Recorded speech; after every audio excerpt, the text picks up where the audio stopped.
Manalangin po tayo. Dakila at mapagmahal na Diyos, may-ari sa lahat ng nasa langit at sa lupa. Kami po ay dumudulog sa inyo at tulad ng buhangin sa dagat, puno kami ng bahid ng kasalanan at di karapat-dapat sa inyong presensya. Mismo ang pagbanggit sa inyong pangalan ay di kami karapat-dapat, sapagkat ang mga dila namin ay may dungis ng mga salita na kasuklam-suklam at di naaayon sa inyong mga aral. O Diyos, patawad po. Patawad sa lahat ng nagawa namin, maging sa aming mga galaw, pag-iisip o pananalita. Sa kawalan ng inyong gabay, kami po ay walang silbi. Dakilang Ama, andito kami, nagtitipon, nagbabasakali na sa pamamagitan ng iyong awa, muli mong ibuhos ang makalangit na kaalaman na siyang magbigay daan sa aming pag-unawa sa mga leksyon na aming aralin, upang sa ganon magamit namin bilang isang epektibong instrumento sa inyo at sa komunidad. O Diyos, sa inyong patnubay kami ay sumasandal at umaasa. Salamat. Maraming salamat sa pagpakamatay sa krus upang kami tubusin mula sa makalinlang na daigdig. Ang lahat ng ito ay aming pinapanalangin. Amen.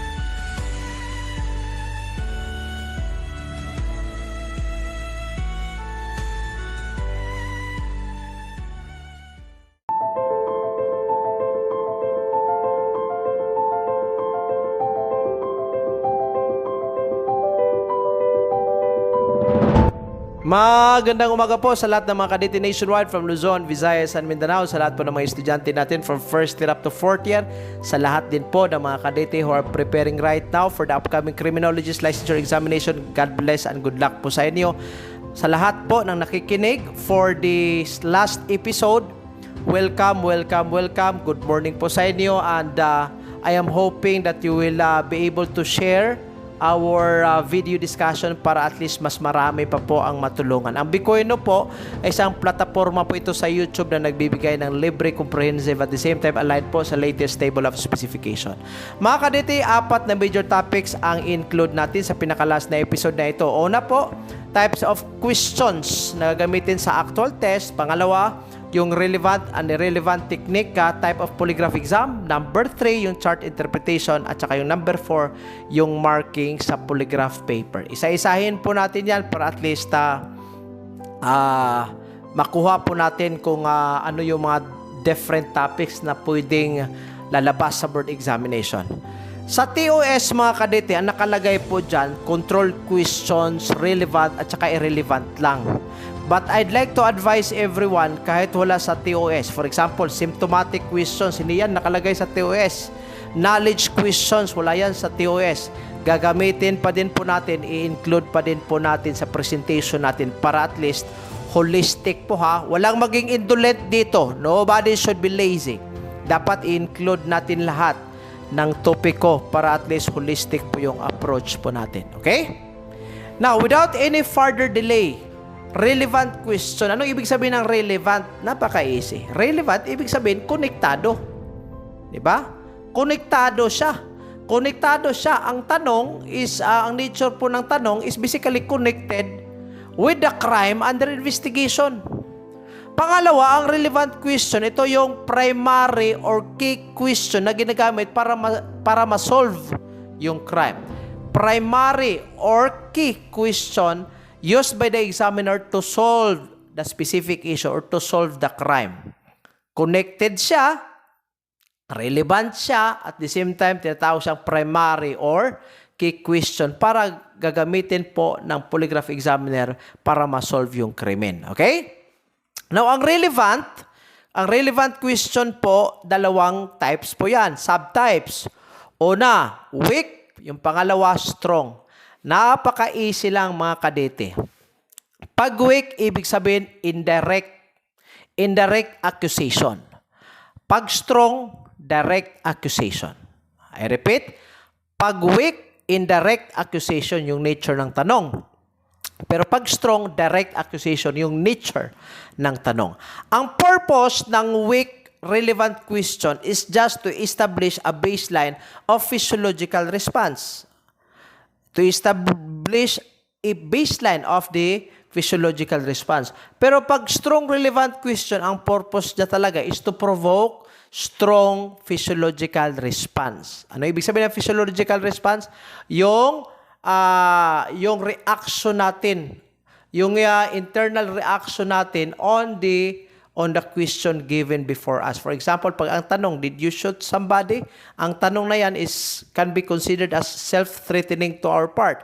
So, magre-respond tayo, especially pag guilty tayo. If we say no, and we are telling a lie, di ba, mag-perspire tayo, yung pulse rate natin will become faster, yung inhalation natin might be faster, meaning there will be changes. Okay? So, in order to provoke these changes, para magkaroon ng changes sa physiological status ng isang subject, ibigay po ang tinatawag nating strong relevant question. I'd like to repeat, weak relevant, indirect accusation, strong relevant, direct accusation. So, ibig sabihin, pag ang krimen po, theftan, nilagyan ko na po ng example para mas maintindihan, especially yung mga second year students pala ngayon, makinig po ng maigi.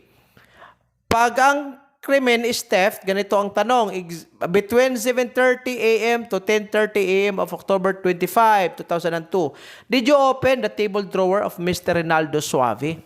Tingnan nyo po ang tanong, anong nakalagay dyan?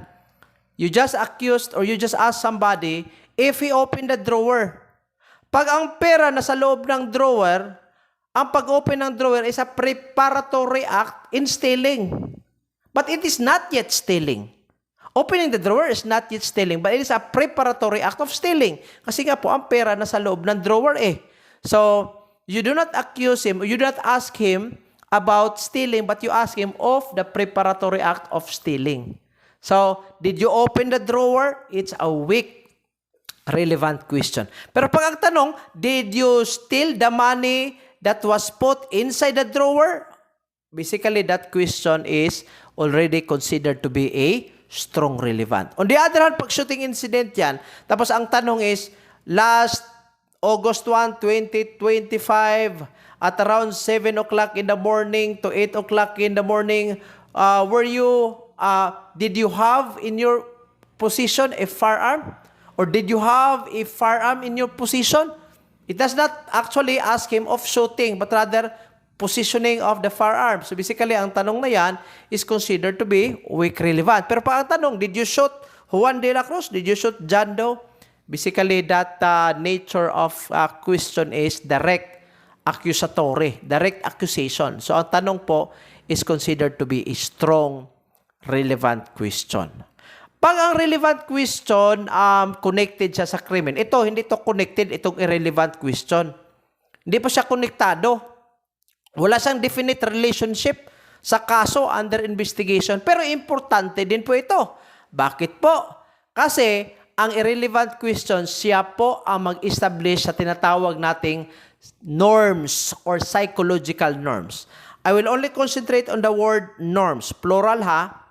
Now, ano ba itong norms? Pag tingnan mo yan sa dictionary, standards, right? Ito yung mga standards. Yan po, norms yan.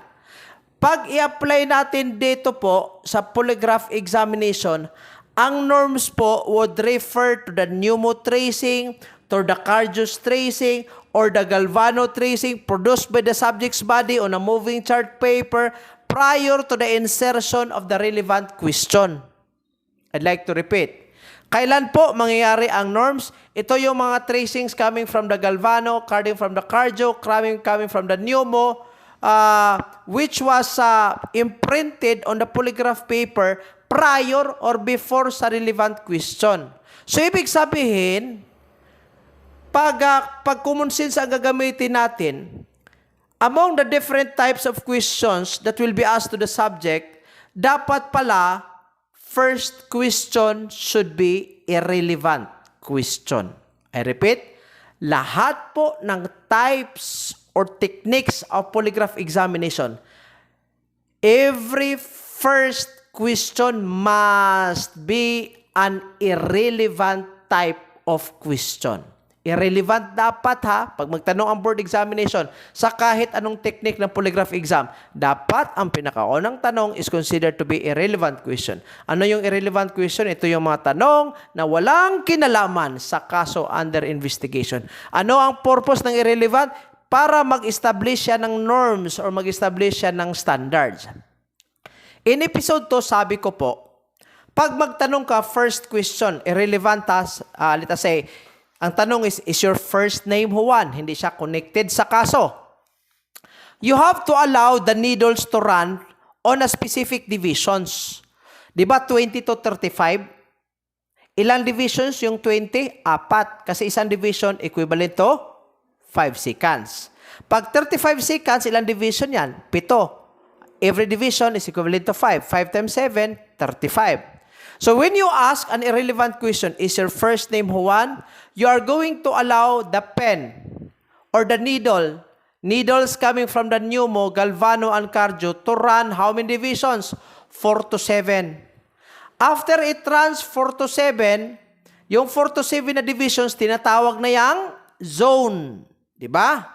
Ibig sabihin, yung zone ng irrelevant question, yung pinakaunang tanong na irrelevant question is basically the norms, the standards where you are going to be considered as the basis in comparing whether the next tracings is a fluctuation or a deviation from the standard. Saan ka magbase? Paano mo malaman na yung succeeding na tracing, yung next question na may respective na tracing, is a fluctuation. Saan ka magbase? Paano mo malaman na nag-deviate siya? So, dapat may standard ka. Saan mo i-compare yung fluctuations dyan? I-compare mo siya doon po sa zone. Ang zone which is actually where you can see an irrelevant question. Okay? So, sa irrelevant question, unang tanong, irrelevant question. Is your first name Juan? You allow the needles to run how many divisions? 4 to 7. That's equivalent to 20 seconds to 35 seconds. And then you ask another question. Yung divisions po containing the responses of the subject on the irrelevant question, yun po ang tinatawag nating norms, mga standards. Ang norms or ang standards, siya pong magiging basihan para ikumpara doon sa responses sa relevant question para malaman ng polygraph examiner kung may fluctuations ba or may deviations ba. Ano yung standard, yung basihan, yung norms. Okay? I hope naintindihan I'm really trying my best mga kadete para maintindihan nyo. Pangalawang purpose niya is to lessen the excitement stage produced by the relevant question. So pag magtanong ang board examination, ano yung tanong that is given prior to the relevant question? Ang sagot natin, irrelevant. Pag magtanong uli ang board examination, ano yung tanong that is not connected to the case? Answer pa din po, irrelevant question. Pag magtanong uli, ano yung type of question pag pinakauna siyang tanong? Irrelevant pa din po. Okay? So, ano yung tanong na mag-establish ng norms or standards? Irrelevant pa din po. Kuha nyo? Yan po ang nature ng irrelevant question. Then, pangatlo, itong tinatawag nating control questions. Okay? Or tinatawag itong probable lie. Ano ba itong control questions? This is a question intended to generate a response in an innocent subject and provide the basis for assessing the subject perceptual set. Anong purpose niya? To assess the subject perceptual set. It is used to establish a physiological response for comparison with responses to relevant questions. Mga kadete, you can actually spot pag control questions po siya because usually historical yung the way I see it based on my in my own opinion, in my own expertise as a trained polygraph examiner, magiging control question siya kasi ang target niya yung mga past experiences ng isang tao. For example, pag sabihin natin na, when you were still a child, did you experience stabbing somebody? That's a control question. Or, did you experience stealing? Last year, did you experience yung mga ganyan? Did you experience boxing somebody in the face? Or did you experience stealing yung mga ganyan? Control questions po siya. Now, ang control questions naman mga kadete, dalawang klase po yan. Yung tinatawag nating control questions or yung pangalawa is secondary. Okay? Ano ba pinagkaiba dito? Ang secondary control questions, napaka-specific. Pero yung control questions, hindi siya specific. Paano mo malaman na specific siya? Because it includes within the question the specific months or the specific years. For example, in the past 6 months, have you stolen a money? So, it's very specific. So, you call it as secondary control questions. Pero pag sabihin mo, have you ever stolen anything? Hindi nga naka-include dyan yung time or duration. So, tawag dyan, control questions. Okay? So, pag ang tanong, when you were still 25 years old, did you experience stealing from somebody? That question is known as secondary control.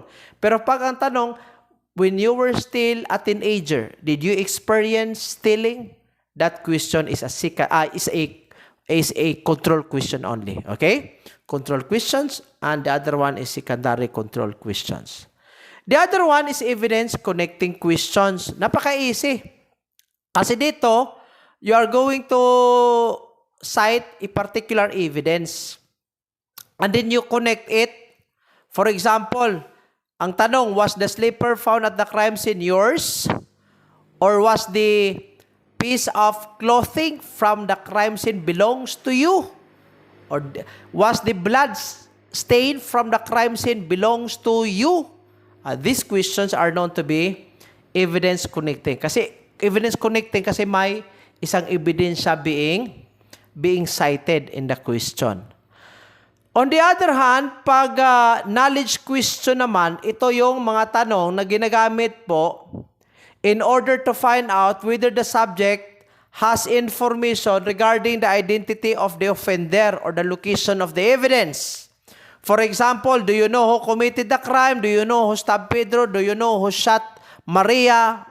It's basically trying to find out whether the subject possesses the necessary knowledge of who was the culprit in the commission of the crime. Ang tawag po nito, knowledge.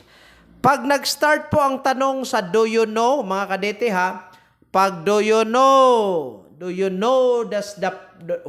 who was the person? Do you know? Ang tanong po na yan is considered to be a knowledge question. Okay? Pag do you know. Sunod itong tinatawag nating sacrifice or DY80. Ang DY80 mga kadete stands for do you attempt to. Pag may ano kayo dyan pag may Bitcoin Nubo kayo, kindly jot this down DY80 stands for do you attempt to. Sa lahat ng walang libro, walang Bitcoin Nubo, ito lang options nyo, mag-avail kayo. Or pag wala talagang kapos sa pera, kumuha kayo ng blue book or notebook na lang. Doon kayo mag-jot down notes Pero pag instructor kayo, gusto nyo mag-avail sa PowerPoint presentation or sa PDF copy, pwede naman po. You can give me a message and I'll give it to you for a minimal price. At the same time, pag nasa inyo na po yung PowerPoint presentation, bahala na kayo dyan. Sa inyo na yan. Kunin nyo lang, delete nyo na lang yung pangalan ko at the same time. Lagyan nyo ng personal name nyo and make it as your own. You have my permission. Pero pag PDF copy ng libro ko, pinipirata nyo, binibenta nyo for a minimal price, ay ibang usapan na yan. Hindi na pwede yan.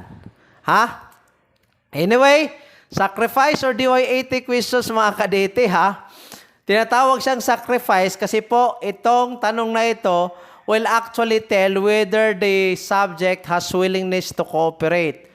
That will actually summarize whether the subject has the intention to tell the truth or to tell a lie.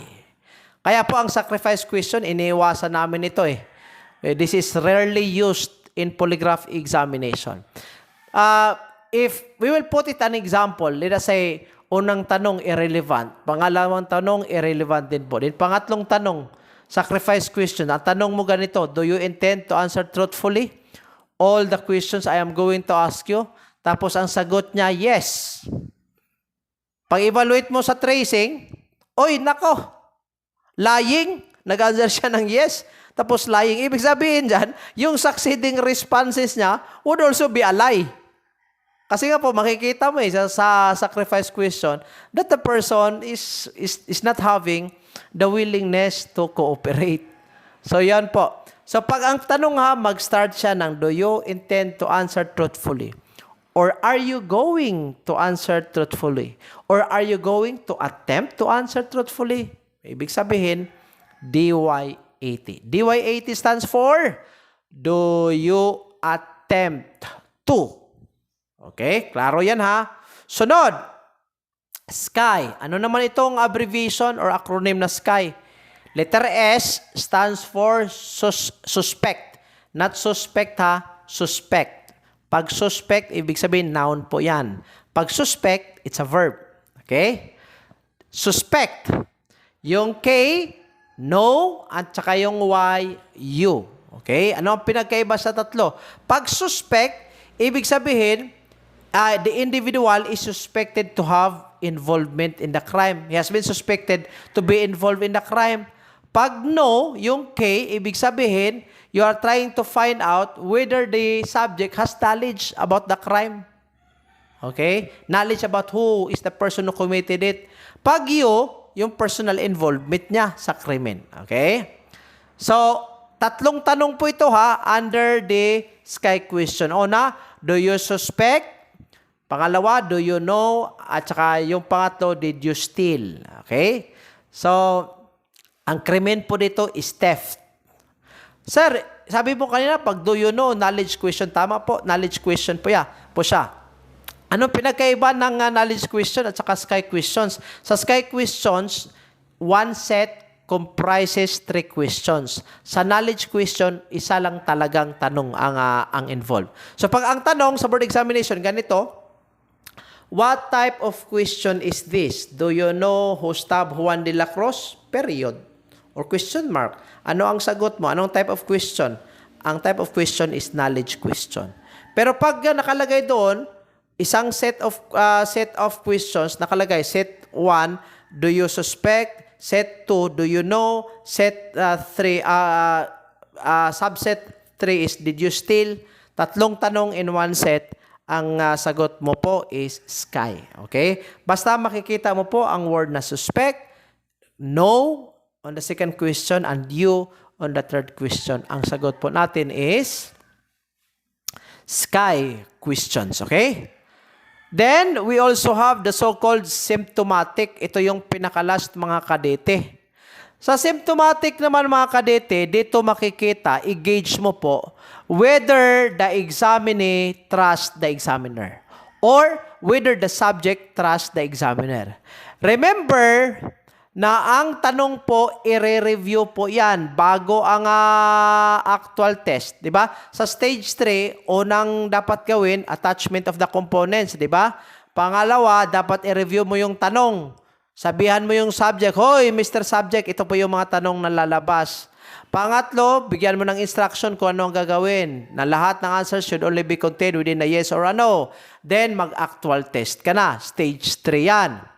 Okay? So, para malaman mo na ang subject really trust the examiner, gagawa ka ngayon ng symptomatic question. In order to assess, identify the occurrence of outside issues that might restrain the subject response to the relevant questions. Example, are you now convinced that I will not ask you any question aside from the questions that we have reviewed? So, you can notice that the question wanted to establish whether a person has trust. May trust ba siya? May tiwala ba sa examiner? Ang tanong na yan is known as symptomatic questions. Okay? So, pag relevant question, ano ito? Konektado. Did you shoot? Did you steal? Did you open the drawer? Relevant question yan. Weak relevant, indirect accusation. Strong relevant, yung direct accusation. Pag ang tanong, do you know who stabbed? Do you know? Knowledge question. Was the slipper or was the piece of clothing found at the crime scene belongs to you? Evidence connecting question. Sky questions, ito yung do you suspect somebody or do you suspect who committed the stealing? Then do you know? And then the last one is did you steal? Okay? Pag symptomatic naman, are you now convinced that I will not ask you any questions aside from the questions that we have reviewed? Okay? So sa board examination mga kaditya, pag may mga tanong, then the board examiner will ask you to identify. Dapat alam po natin kung anong yung type na questions. Okay? Polygraph examination mga kaditya, may tinatawag tayong anti-climax dampening concept. Ano ba ibig sabihin ng dampening? Dampening ibig sabihin to dampen or suppressed. Masuppressed siya. Anti-climax, ibig sabihin ng climax, nasa apex ka na, nasa height ka na ng physiological response. Pero hindi magawa yung apex ng physiological response kasi po may factor that suppressed thereof. Okay? Ang anti-climax dampening concept, intindihin po natin, mangyayari lang po ito when two distinctly separate crimes are included in the same test. And the suspect who is guilty may respond only to the crime which he or she feels to be greatest threat to his or her well-being. Ibig sabihin, pag dalawang krimen, for example, robbery at saka homicide, o robbery with homicide, pinatay niya yung tao, nagnakaw siya, pinatay niya yung tao. Sa tanong, may tanong about stealing, may tanong din about killing.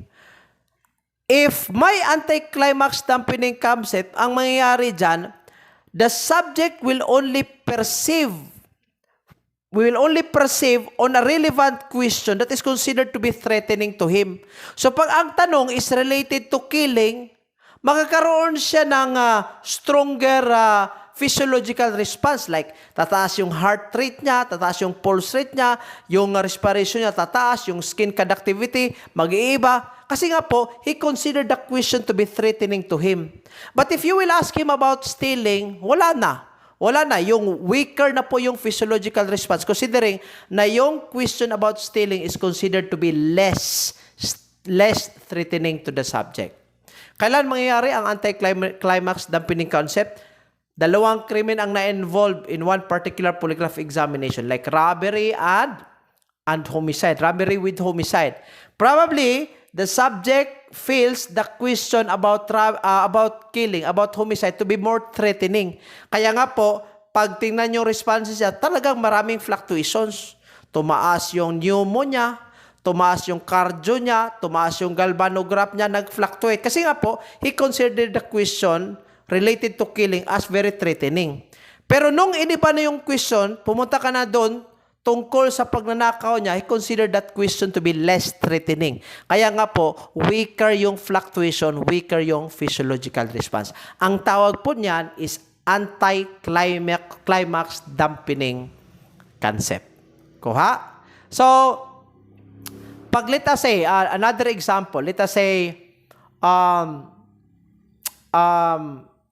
theft, robbery with rape. Robbery with rape.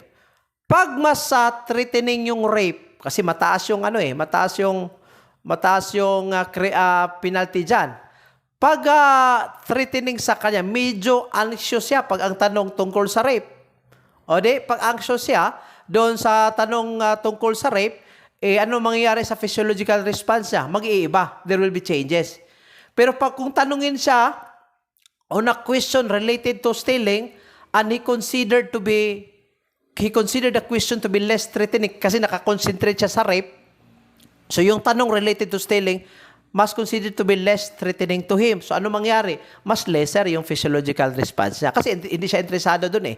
Hindi siya interesado sa tanong about stealing. Kasi ang anxiety niya nasa question related to rape. Yun po ang tawag ng anti-climax dampening concept. Even if he was the one who robbed, at the same time who kills or who raped the victim, considering that the question on robbery is much lesser of threat to the subject, magkaroon ng anti-climax dampening concept, meaning weak po yung physiological response niya. Pero pag tanungin siya doon sa rape side or sa killing side, mas malaki po yung physiological response. Mas makikita yung fluctuations agad sa kanyang tracings. Okay?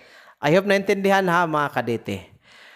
Now, punta tayo sa test technique, itong relevant and irrelevant technique by Killer. Okay? Si Killer po ang nag-imbento nito. Una po sa relevant, irrelevant technique, itong tinatawag nating general question test or itong GQT. Okay? The questions are arranged in order to contrast the subject responses between the relevant questions and control questions. Anong purpose nito? Para at least ikumpara yung responses ng biktima o yung responses ng subject between the relevant questions and the controlled questions. Ang sabi ko kanina ha, as a general rule of thumb, lahat ng tanong mag-start with what type of question? Irrelevant question. Bakit irrelevant question? Kasi yung irrelevant question, yun po ang mag-establish ng norms. Okay? So, ibig sabihin, pag unang tanong, ilang divisions po ba ang dapat ma-covered ng mga tracings? Dapat 4 to 7. Ang 4 to 7, again, is equivalent to 20 seconds to 35 seconds. Yung 25 to 35 seconds, tinatawag po siyang isang zone. Okay? Kaya, example po natin dito, sa GQT po, it has to start with irrelevant question. Okay? Irrelevant is your first name, Rain. Another irrelevant, do you know that today is Thursday? Then question number 3, week relevant. Bakit week relevant? Kasi nga nakalagay dyan, did you open the table drawer? Okay? Then irrelevant, are you married? Then strong relevant, were you the one who actually stole the missing 50,000. So makikita nyo po yung difference between weak relevant and strong relevant. Okay? After GQT, itong card or number test, pero hindi naman po ito compulsory. Ito ang sabi ko in the second episode, itong card or number test. Pero yung example ko sa episode 2, 1 to 7 lang. Pero ang mga numbers po talaga na gagamitin are the following: 15, 8, 5, 14, 12, 4, and 3. 7 numbers po yan. And then the subject will be instructed to answer no to all questions. So pag ako, para malaman ko po whether the examiner is competent or not, hahamunin ko yung polygraph examiner. Ikaw paldo ka pala sa polygraph examination. Halika dito. May 7 numbers dito, ang i-pick up ko is 3. Hindi alam ng polygraph examiner, nang i-pick up ko is 3. Magtanong siya ngayon, did you pick up 15? My answer is no. Of course, my answer is an honest answer. Why? Because I pick up 3, not 15. Did you pick up 8? My answer is again no. Am I responding honestly? The answer is yes. Kasi nga po, ang pinick up ko is 3. Did you pick up 5? Did you pick up 14, 12, 4? And then yung pinaka-last, did you pick up 3? I said no. Am I telling the truth? The answer is no. I am telling a lie. Kasi po, number 3 yung pinick up ko. At the end of the polygraph examination under the card or number test, dapat po mahulaan ng isang polygraph examiner na ang pinick up ko na number is number 3 and not number 15, number 8, number 5, number 14. Dapat number 3. Sabihin ngayon ng polygraph examiner, oy, you pick up number 3. If the polygraph examiner can pinpoint the exact number, then that polygraph examiner is competent. Okay? Kaya sabi ko nga yung reality show nyo, yung sa TV5, ay nako. Pag hindi mag-participate sa polygraph examination, branded as guilty. Nako, hindi po. Only the court. Korte lang ang may authority to tell whether a person is innocent or guilty. Wala pong assumption dapat pag ang tao ay hindi mag-participate ng polygraph examination. Pag ako, number 3, yung pinake up ko. And then pag nagtanong, did you pick up 15? I will hold my breath for 2 seconds. Mag-respiratory flat yan. Tataas yung pulse rate ko kasi I hold my breath eh. Pag titingnan ngayon doon, sabihin ngayon ng polygraph examiner, oy, respiratory flat. Ibig sabihin, you pick up number 15. Sampal mo ngayon yung number 3. Ay, mali ka. Number 3 yung pinick up ko. And then you will say, you are not a competent examiner. So I will not subject myself to a person who is not competent. So basically, yun po. Bottom line, mamanipulate po talaga ang polygraph examination. Pero iba-iba po yung opinion. This is only my opinion It can be manipulated. I don't know with other trained polygraph examiner, but in my case, I tried it so many times. It can be manipulated. That is why yung polygraph examiner dapat vigilante siya. Vigilant in finding out, in observing whether the person is trying to manipulate the result of the exam. Sunod, itong SRT or Spot Responder Test. Dito, same questions pa din mga kadete, and then what happened is that yung sequence ng questions sa GQT iniba. Okay, you start with question number 1, then you jump to question 3, then you go back to question 2. Andyan po nakalagay po sa slide. Okay, the purpose is to determine the responsiveness of the subject to critical questions and to serve as a check on the possibility of spot response. Ano ang purpose ng GQT? Purpose ng GQT para malaman po natin, makumpara po natin ang relevant questions at saka yung control questions, yung responses niya doon. Pero sa SRT, ang purpose po nito para at least po ma-determine po yung responsiveness ng isang subject sa mga critical questions. Okay? Same type of questions, pero iniba lang po yung sequence Sunod, MQT or Mixed Question Test. Again, iniba na naman po yung sequence ng questioning. You start with question number 4. Ang question number 4 again, rule of thumb, irrelevant question po din yan. Okay? Ang purpose po ng test na ito is to compare the degree of reaction between relevant and control questions. Okay? Sunod, test 5, silent answer test. Ito, hindi naman ito compulsory. Silent kasi nga po, ang gagawin ng subject is just to sub-vocalize his answer. Ibig sabihin, he will not utter yes or no. He will not speak. He will only answer through his mind. Sub-vocalize niya lang po. Tawag dito is silent answer test. Okay? May mga supplementary test pa din po tayo, additional test, aside from relevant, irrelevant technique. For example, itong type of test na ang subject will be instructed to answer yes to all questions. Ang tawag po nito is yes test. On the other hand, may tinatawag din po tayong Gelt complex test. Ang Gelt complex test, mga kadete, nag-involve po ito ng mga tanong regarding fabricated incident. Ibig sabihin, gawa-gawa lang po ng mga insidente. Okay? Yung mga tanong involves fabricated incident. Ano ang tawag? Gelt complex test. May tinatawag din po tayong peak of tension test. Ano ba itong peak of tension test? May 7 tanong dito. Sa 7 tanong, isa lang po yung relevant. Okay? Yung 6 is considered to be padding questions. Ibig sabihin, yung relevant po, ito po yung totoong brand ng watch that has been stolen. So, unang tanong, padding siya. Okay, do you know whether the stolen watch of Roy is an Adidas? Is it Citizen? Is it Timex? Is it Seiko? Is it Rolex, Bulova, or Guess? Ibig sabihin, yung 6 na padding questions, hindi po totoo yan. Gawa-gawa lang yan. Pero ang totoo, na nawala po, isang brand po ng relo is actually a Seiko. Okay? Ang tawag po dyan, peak of tension test. Okay? Now, pagtapos ka na po sa actual test, turn off mo na yung machine. Kukunin mo yung polygraph chart. And then, first, tingnan mo ngayon yung tracing in the first zone. Yun po ang magiging norms mo. Yun po ang magiging standard mo. Ang standard na yan, ang norms na yan, yun po ang response niya sa first question, which is an irrelevant type of question. Yun ang magiging basihan, ha. Tapos, ikumpara mo yung norms sa succeeding na tracings.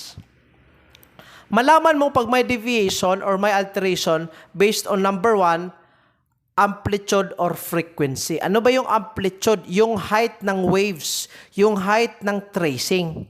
So pag ang sa standard or sa norms, maliit lang yung height, pero sa response niya sa relevant question, talagang matataas yung height ng waves. Ibig sabihin, yung kataasan ng height ng waves under the relevant question is an indication of lying.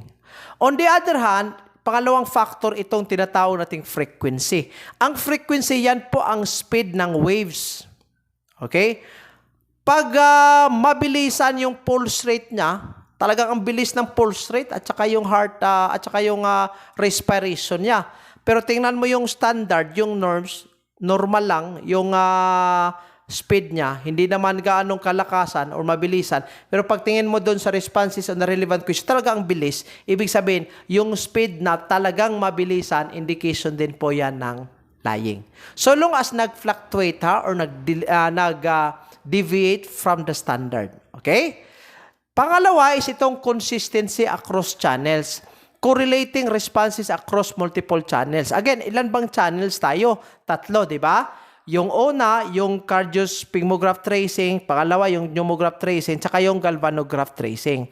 Mas maganda kasi, pag lying siya sa tracing sa pneumograph, din makikita mo din na lying siya sa galvanograph na tracing, pati sa cardiosphingograph. Ibig sabihin, ang 3 tracings na yan are in agreement with each other na ang tao was been lying in this particular question. Pag ang tao has been considered to be lying in at least 2 tracings, ang tawag po dyan, specific response. Okay? I repeat.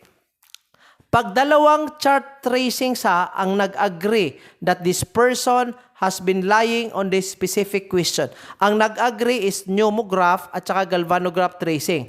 Ang dalawang agreement na yan, between the 2 tracings, tatawagin po nating specific response. What if, sir, considered to be lying siya sa pneumograph tracing on question number 5, pero pag tingnan yung galvanograph tracing at saka yung cardiosphingograph, normal naman. Hindi naman siya lying. Ano ang ruling dyan? Ang ruling dyan, meaning the person cannot be considered as lying or cannot be considered as telling the truth. Bakit po? Merely response lang po siya.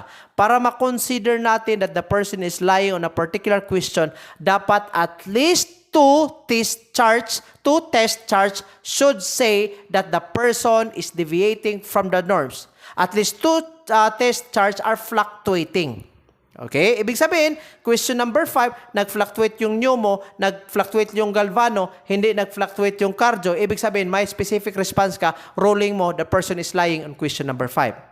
Kasi nga po, ano yung requirement natin? At least 2 test charts to say that there is a specific response. What is a specific response? 2 test charts agreeing with each other that the person is lying on that particular question. Pag isa lang, o response lang yan. Okay? Response lang. Pero pag dalawa, specific response. Ano ang kailanganin? Response or specific response? Ang kailanganin is specific response para mag-declare tayo that the person is lying on that particular question. Ang mas maganda dito, pag consistency across channels, lahat nag-a-agree. For example, may ako dito, may example ako. Let us say, pneumotracings, itong naka-blue. Galvano tracing, itong naka-green. Cardio tracing, naka-red. Tingnan nyo yung pneumotracing. Di ba in this portion, let us say question number 5 ito, in this portion, in this area, may fluctuation. Tingnan nyo yung wave. Di ba ang tataas? Pero biglang lumiit in this portion, right? Lumiit siya. Meaning, ibig sabihin dyan, nag-fluctuate, nag-deviate sa normal. So, indication of lying. And in this section, let us say, na 5th question ito, same with galvano tracing, tumaas, hindi ba? Yung normal niya, ganito lang, Biglang tumaas yung galvano niya. And in this section, tumaas din po yung cardio niya. Ibig sabihin, in this question, he was considered to be lying. Kasi po, yung lahat ng channels, itong Cardio, Newmo at saka Galvano, are agreeing with each other that the person has deviation, has fluctuations in this side, meaning that the person is lying on this particular question. Okay? Yun po. Pero pag dalawa lang, pwede din po. You can declare that the person is lying. Kasi nga po, requirement natin is 2. Pero ang pinaka-ideal, yung 3. Okay, ha? I hope naintindihan mga kadete ha. Sunod. Comparison with baseline and control responses. The examiner compares to relevant questions against the baseline or against baseline and control question responses to identify significant deviations. May mga baseline kasi po tayo sa polygraph paper. Yung baseline na yan, pwede din pong gamitin natin para malaman natin pag may fluctuations ba or deviations on the tracings of the subject. Sunod, there must be a specific response. Ito yung sabi ka kanina ha, dapat may deviation. Pangalawa, it must appear in at least 2 test charts. The best indication of deception is the simultaneous specific responses in the 3 tracings of the chart. O, yun po ang sabi ko kanina, ang pinaka-ideal yung 3. Pero may dalawa lang, pwede lang din po na i-declare natin that the person is lying. Ang dalawang agreement ng dalawang test charts that the person is lying is known as specific response. Okay? O, ito na po. Balikan po natin, norms refers to the type of Cardio, Newmo, and Galvano tracings produced by the subject's body on a moving chart paper prior to the insertion of relevant questions. Ibig sabihin, ito yung mga responses or tracing niya before sa relevant na tanong. Ito yung mga tracings niya na makikita po sa irrelevant question. Okay? Response refers to the changes from the normal recording. Pag dalawa ang nag-agree on the fluctuations, ano ang tawag? Specific response. In polygraph chart, the horizontal axis typically represents time with each division usually corresponding to 5 seconds. Ito po ang sabi ko kanina ha, 5 seconds po. Okay? From one division to the other. One division, 5 seconds. Second division, 5 seconds. Okay? Lastly, mga cadets, ito, nagsisilabasan ito sa board examination. Okay? Ganito ha, mga kadete. Imagine na lang po natin, mayroon tayong polygraph paper. Mag-start ka na ng test. Maglagay ka ng X. X ibig sabihin, the beginning of the test. Pagtapos ka na, lagyan mo ngayon ng double X. Ibig sabihin, the end of the test. Okay? So, pag i-imagine natin mga kadete, yung polygraph chart, lagyan natin ng unang X, single X. Ibig sabihin, beginning of the test. After single X, maglagay tayo ng 1 diagonal. Unang tanong, are you married? End of the question, 2 diagonal. Sagot niya ngayon, yes. Maglagay ka ng positive sign, plus sign. And you allow the needle to run how many divisions? 4 to 7. 4 divisions, 20 seconds yan. 7 divisions, 35 seconds. Pag 20 lang, okay lang yan. Pagkatapos ng 1 zone, 20 seconds or 35 seconds, maglagay ka ngayon ng another single diagonal, meaning beginning of the second question. Pag ang second question irrelevant pa din, did you take a bath? End of the question, 2 diagonal. Ano yung response? Negative. Ibig sabihin, no. No. Lagay ka ng negative. You allowed it to run again for another divisions. Yun po, you follow that process. Pagtapos ka na sa examination, maglagay ka na ngayon ng double X. Okay, and then you turn off the machine. So, plus pag yes yung sagot, negative pag no. Pag talking siya, lagay ka ng T, dash, dash, dash, T. Bakit may dash yan? Daming dash. Daming dashes dyan kasi nga po, depende kung ilang division siya nagsalita. Except from the choice of answering yes or no. So, nagsalita siya aside from yes or no. So, kung saan siya nag-stop, doon din po yung pinaka-last na T. Talking instructions, yung polygraph examiner nagbigay ng instruction about not to talk except yes or no. TI. Pag coughing, letter C. Pag movement, M or M-M. It follows the same principle with the different dashes in T, ha? So, nag-movement siya from 1 division to the 5th division. Ibig sabihin, M dash dash dash to the last division and then letter M. Okay? Next, pag MI, movement instructions, pag arrow up, mechanical adjustments, and then pag CT, clearing of the truth, pag OSN, outside outside noise, letter S means sigh. Okay?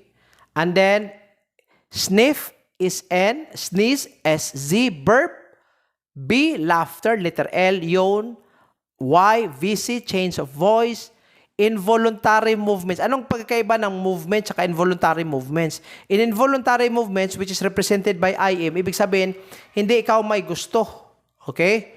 Probably due to uncomfortability of the calf, biglang nag-move without your consent or without your voluntariness. Anong ilagay? IM lang. Pero pag voluntary, yung movement niya, lagay mo M dash dash M. Okay?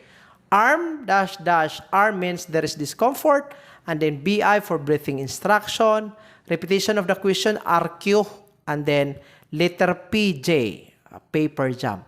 Memorize nyo po mga kadete ha, ang lahat po ng mga ito. Mga chart markings and interpretation po. Okay? Lalabas po yan sa board examination.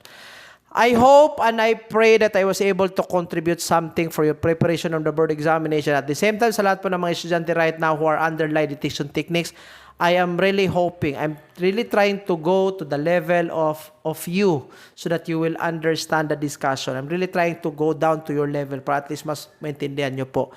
So I hope you appreciate my effort, ha?